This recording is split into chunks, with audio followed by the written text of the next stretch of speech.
Tu dois absolument connaître cette astuce qui me permet de rayer les jours tombants le week-end en un seul clic. Si tu souhaites la découvrir, je te la montre en détail juste après.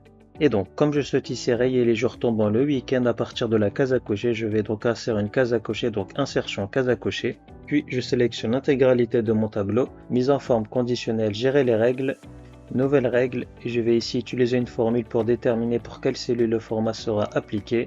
Et comme il y aura deux conditions à remplir, je vais naturellement ici utiliser la fonction et. Il faut que la case soit cochée, donc la valeur devra être égale à vrai, point virgule. Et il faut que le jour de la semaine corresponde au 6e ou au 7e jour de la semaine, en l'occurrence le samedi ou le dimanche. Je vais donc ici utiliser la fonction jour, SEM, j'ouvre la parenthèse. Et comme les dates sont affichées à partir du lundi 3 mars et donc sur la cellule C4, ça va donc être $C4.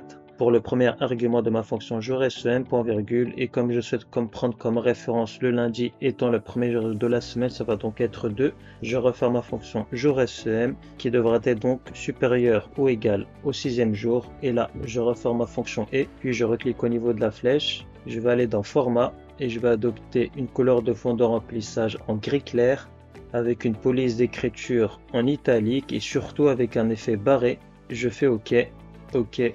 Et je valide ma règle en cliquant sur OK. Et si je coche au niveau de la case, j'aurai donc rayé les jours tombants le week-end.